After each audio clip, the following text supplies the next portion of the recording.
Well, hello and welcome back. Now, today we're going to be exploring how to determine where people belong in our lives. Because, yeah, ideally, everybody is our best friend, right? I mean, come on, a lot of us grew up with Mr. Rogers, where everybody was our neighbor. Or we maybe grew up with Barney, who would every day sing, I love you love me, we're best friends, as friends should be. And yes, ideally, we get along with everybody. Ideally, then we're everybody's best friend, right? That sounds so amazing. And also, individuals, they grow and evolve over time.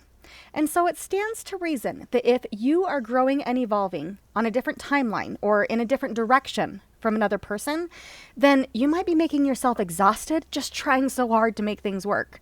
Think of your relationships as a bullseye, and in the center of that bullseye are your besties.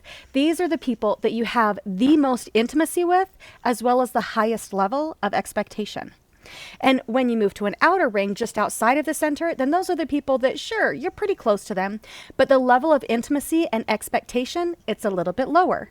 In other words, you're probably willing to share quite a bit with them, but you're not sharing literally everything with them, right? They haven't achieved bestie status. And as you move out even further, the level of intimacy and expectation, it continues to fall. Conflict in a relationship, it arises when your level of expectation, it doesn't quite match up with what it is that they're able to offer you. So for example, maybe you are looking for a bestie, but the other person, they're looking for just a casual acquaintance. Or maybe you have a standard of thoughtfulness and consideration that you really want in a bestie, but they aren't quite meeting those expectations. And so you find yourself wishing that they would change when really your solution, it might be to just adapt your own expectations. Now, if you are a visual person, I highly encourage you to check out the show notes. I have a link where you can get a visual for these relationship circles that we're going to be talking about, as well as 10 questions to help you to determine who belongs in which circle. Because it's not just about changing your expectations of other people or trying to force or coerce them into the center of your bullseye, but it's about determining where people belong. It's about determining what circle best matches the level of intimacy that you're both capable of in that relationship. Now, to illustrate this, I'm going to be sharing 3 examples with you. One about a new relationship, one about an old relationship that maybe needs some readjusting, and then a third one on maintaining the relationship by adjusting your own expectations. And this is really important because for many people, and especially recovering people pleasers, it is significantly easier to ask the question, do they like me? How can I fit into their life? And it's way easier to ask those questions than to take the time to ask yourself, I wonder, do I like them? Are they capable of meeting my expectations? And how might they fit into my life? This is a very different question. Because the truth is that once you start looking for who actually resonates with you versus who it is that you can maybe win over through people pleasing or through kindness or persuasion, then the whole game changes. People pleasing says, I need to make sure that everybody likes me. Emotional maturity says, I don't resonate with everybody and everybody doesn't resonate with me, and that's okay. People pleasing says, if they don't like me, it must be my fault and I need to change. Emotional maturity says, just because somebody doesn't care for me, it doesn't mean that anything is wrong with me. People pleasing says, I must please and placate others, otherwise they're going to leave me. Emotional maturity says, love me or leave me, I am not going to allow your perception of me to control how it is that I show up. Okay, so now let me share with you a few practical examples, okay? So first, the new relationship. Jane, she really wanted to be in with the cool moms at the park. So she would bring treats, she'd ask questions about them in an attempt to find common ground. She would invite them over to her house for play dates, but it seemed like no matter what she did, she was kept on the outside of that group. The other moms, they would decline her offer for play dates, but then she would hear them talking about how they got together over the weekend and they didn't invite her.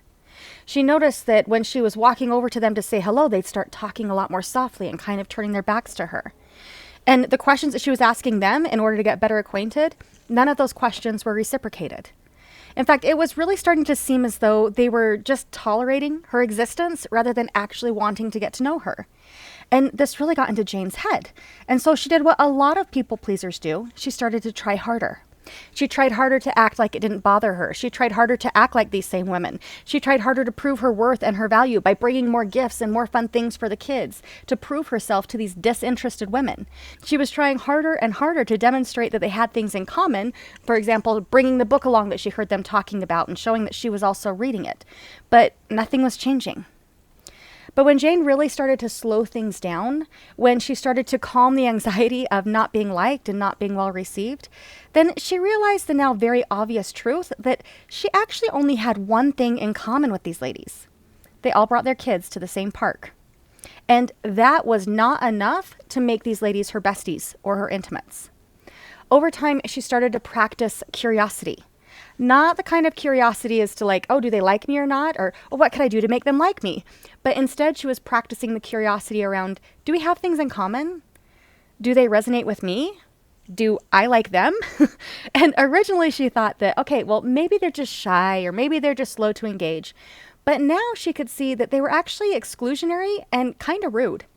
And she realized that she didn't actually want to be friends with people that were exclusionary and kind of rude. She wanted to be friends with the moms that were warm and welcoming and engaging. The moms that were kind and inclusive and open to making new friends. Her people-pleasing conditioning had been trying to tell her that she needed to win over these moms that she didn't actually resonate with. But the truth is, trying to win over people that you don't actually resonate with, it is absolutely exhausting. And there were other moms at the park who might actually be a better fit for her. A more natural fit. One that didn't need to be forced or coerced or persuaded, but people who actually naturally resonated with her. And when she realized that there may be other people around her who might be a better fit for her, then her eyes were open to the other moms that frequented that park. And she did actually resonate with them and did enjoy spending time with them. She was ultimately able to find that connection that she'd been looking for. She just needed to let go of that people-pleasing and trying to prove herself to those that didn't actually resonate. When we find people that are looking for the same thing that we are looking for, we call it a want match. And we're going to be talking more about want matches next week. So make sure that you are subscribed here to the podcast if you're wanting to learn more about how to have relationships that really resonate without people pleasing. Okay, we're going to talk about that next time. Okay, so now let's talk about another example, including people-pleasing Pam and her already existing relationship that now is in need of adjusting.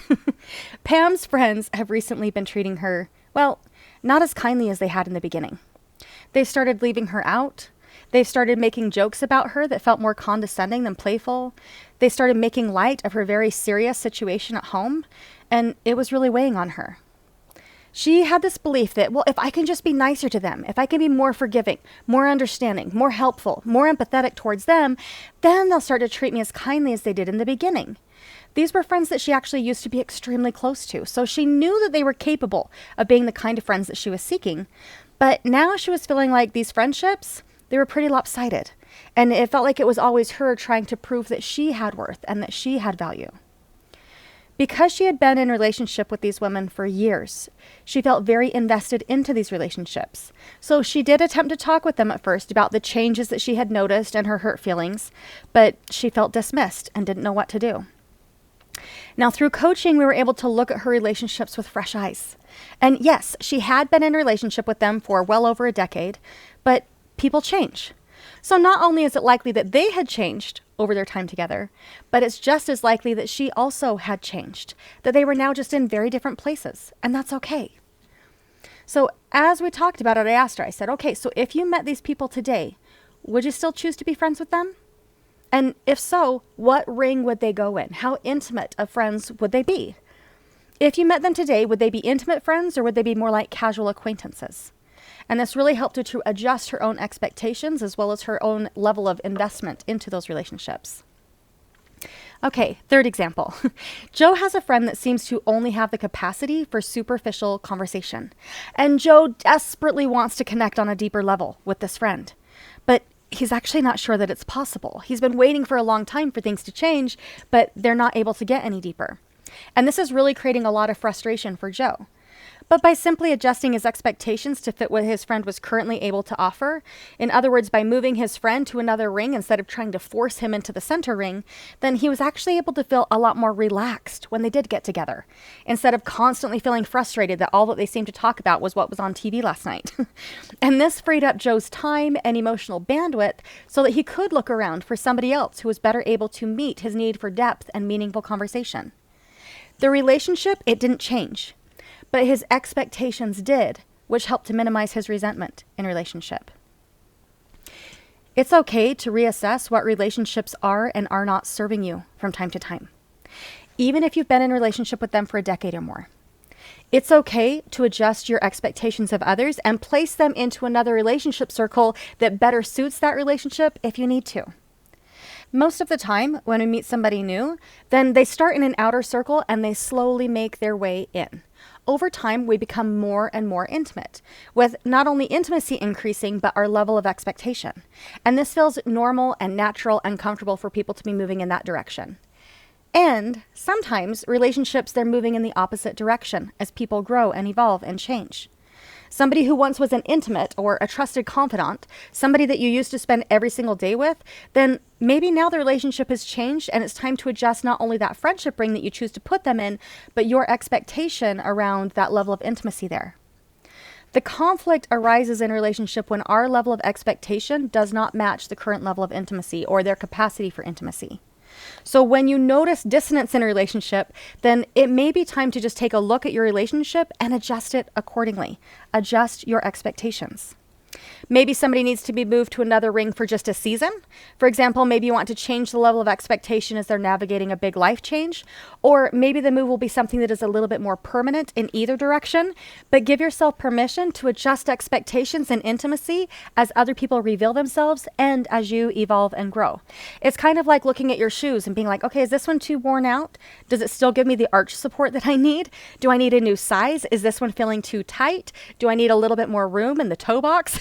There's so many ways that we can just adjust our relationships in the same way, and it doesn't mean that there's anything wrong with you or with them or the relationship. There just might need to be some adjusting around your expectations. Sometimes people, they want to grow and evolve with you, and other times they won't. But it doesn't mean that you have done anything wrong or that they have.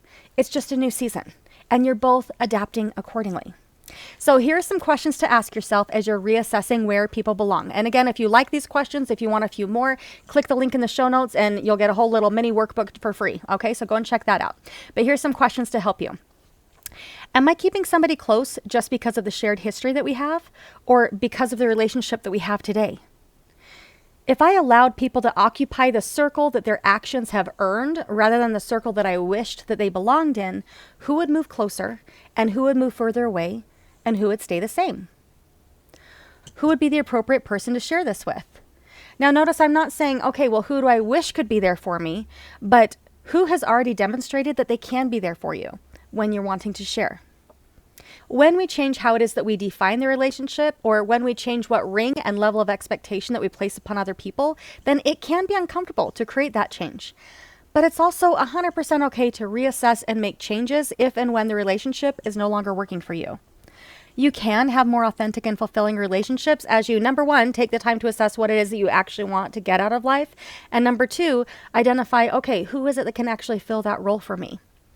Now, again, make sure that you're subscribed here to the podcast, because next week we're going to be talking about want matches and how to identify those people that are a true match for you without the anger, without the resentment, and without all the mind drama. All right, well, I hope you have a great week, and let's talk soon. Bye now.